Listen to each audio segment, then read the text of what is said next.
और अब बात वैक्सीन की कर लेते हैं, क्योंकि आज प्रधानमंत्री नरेंद्र मोदी अहमदाबाद पहुंच चुके हैं।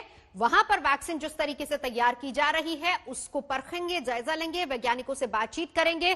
तस्वीरें लगातार आपको दिखा रहे हैं। और इसके बाद प्रधानमंत्री पहुंचेंगे पुणे और फिर हैदराबाद जाने का भी उनका कार्यक्रम है, क्योंकि वैक्सीन की तैयारियों का जायजा लेना है।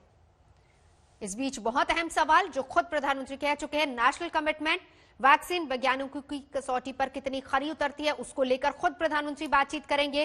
प्री वैक्सीन और पोस्ट वैक्सीन को लेकर चर्चा होगी। सेफ्टी बेहद जरूरी है, डिस्ट्रीब्यूशन किस तरीके से होगा, सप्लाई चेन कैसे होगी, उसको मेंटेन किस तरीके से किया जाएगा, मैन्युफैक्चरिंग, स्टोरेज, ये सारी ऐसी बातें हैं जिसका जायजा लेने के लिए, परखने के लिए खुद प्रधानमंत्री आज अहमदाबाद, पुणे और फिर हैदराबाद जाएंगे।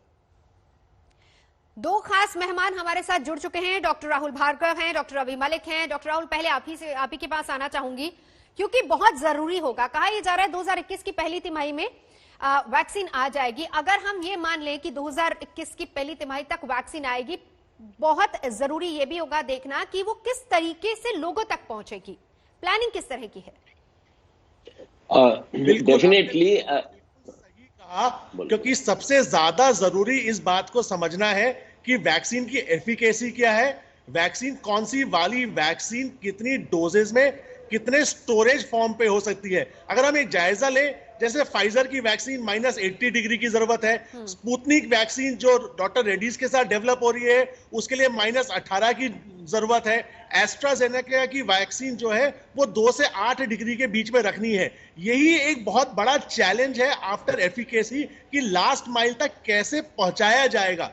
एक वैसे एफिकेसी की प्रॉब्लम है, दूसरा सप्लाई चेन की प्रॉब्लम है, और तीसरा नंबर ऑफ वैक्सीन डिलीवरी की प्रॉब्लम है कि भारत जैसे देश में जो सबसे बड़ा वैक्सीन निर्माता है पूरे विश्व के लिए, कितनी वैक्सीन एक महीने में बन पाएंगी सो दैट हम ज्यादा से ज्यादा पॉपुलेशन को कवर कर पाए। बिल्कुल। डॉक्टर रवि मलिक, डिस्ट्रीब्यूशन को लेकर भी चर्चा होगी, क्योंकि देखिए एक बार वैक्सीन बन गए और फिर उसके बाद फेजेस में कहां पर सबसे पहले किसको दी जाएगी, कितनी खुराक दी जाएगी, सारे ऐसे क्वेश्चंस हैं। वैक्सीन का इंतजार तो देश कर ही रहा है, लेकिन ये भी ऐसे सवाल हैं जिनका जवाब मिलना जरूरी होगा। देखिए, हम लोग जब भी वैक्सीन के बारे में सोचते हैं, हम ये सोचते हैं वैक्सीन हाथ में आई, बस काम हो गया।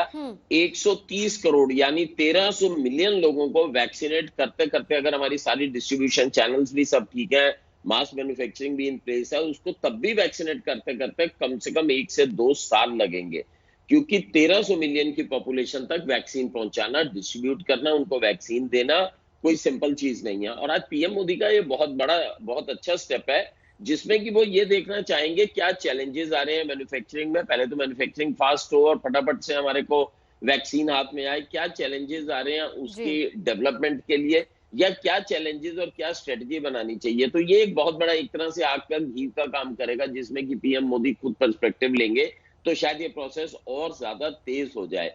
तो उनकी विजिट तीनों जगह पर, चाहे वो अहमदाबाद हो, चाहे हैदराबाद हो, चाहे पुणे हो, सीरम इंस्टीट्यूट हो गया, भारत बायोटेक हो गया और जाइडस कैडिला हो गया, इन सबको विजिट करने का पर्पस ही ये है to see any road blocks, to see any challenges. अगर जो भी चैलेंजेस हैं उनको हम फटाफट से ओवरकम करें, ताकि वैक्सीन ही हमारे सामने एक विकल्प है जिससे हमारी हर्ड इम्यूनिटी बड़ी हो सकती है और हम पैंडेमिक से निजात पा सकते। बिल्कुल। गोपी भी हमारे साथ है। गोपी, मैं लौटती हूँ जरा एक सवाल डॉक्टर राहुल आपसे, क्योंकि अगर हम डॉक्टर रवि मलिक की इस बात को लेकर आगे बढ़ाएं, जैसा उन्होंने कहा कि 1 से 2 साल का वक्त लग जाएगा अगर हम कहें कि हर किसी तक वो वैक्सीन पहुंचेगी, यानी जो आम नागरिक की भाषा में अगर कहें कि हम कह रहे हैं कि वैक्सीन आ गई तो इसका मतलब पैंडेमिक खत्म, मतलब एक इंजेक्शन या फिर एक खुराक अगर किसी को मिल गई तो मास्क और सोशल डिस्टेंसिंग की जरूरत नहीं, इसको हम मानकर चलें कि ये अब ताउम्र हमारे साथ रहेगा? मैं आपके चैनल के माध्यम से पहले बात बिल्कुल क्लियर कर दूं कि वैक्सीन का ये मतलब नहीं है कि पैंडेमिक खत्म हो गया, क्योंकि वैक्सीन की एफिकेसी अभी भी जानना कि उसकी इम्यूनिटी कितने दिन तक परसिस्ट करेगी, ये एक बहुत बड़ा अहम सवाल है। हमने जिस तरीके से 8 महीने में वैक्सीन को कंप्रेस करके इजाद किया है, क्या वो साल भर चलेगी? क्या इन्फ्लुएंजा की तरह हर साल देनी पड़ेगी? क्या वो 6 महीने चलेगी? ये आने वाला समय ही वक्त बता पाएगा कि सवालों के जवाब क्या मिलते हैं। तो इसलिए ये जरूरी नहीं है कि वैक्सीन मिल गई तो पैंडेमिक खत्म हो गया और मास्क को हमने हवा हवाई कर दिया। नहीं, पैंडेमिक अभी खत्म नहीं हुआ है, वैक्सीन सिर्फ एक स्टेप आगे बढ़ा है उस पैंडेमिक को जीतने के लिए। दूसरी इंपॉर्टेंट चीज बात यह है कि जब वैक्सीन की बात होती है तो डायरेक्ट इम्यूनाइजेशन होता है और एक इनडायरेक्ट होता है कि हम आसपास का सुरक्षा चक्र ऐसा बना दें कि वो इन्फेक्शियस ना रहे। अभी तक जो स्ट्रैटेजी रहेगी पहले 1 वर्ष के अंदर, डायरेक्ट बेनिफिशियरी की स्ट्रैटेजी रहेगी कि जो सबसे ज्यादा लोग जो जिनको हो सकता है कोरोना, उनको ही वैक्सीन दी जाएगी। उसमें एल्डरली लोग हैं और डॉक्टर हैं।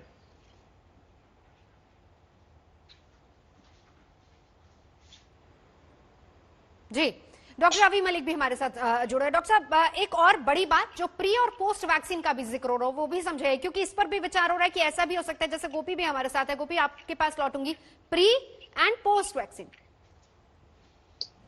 देखिए, ऐसा है कि सबसे इंपॉर्टेंट चीज ये है कि जो प्री वैक्सीन है और पोस्ट वैक्सीन है उसके अंदर ये बड़े सारे फैक्टर्स को कंसिडर किया जाएगा। सबसे पहले तो मैं ये बता दूं, जैसे डॉक्टर भार्गव ने बड़ी अच्छी बात बताई है, हम सोचते हैं यहाँ वैक्सीन लगी और वहां पे पेंडेमिक कंट्रोल हो गया, ऐसा बिल्कुल नहीं है। वैक्सीन के 2 डोजेस लगेंगी।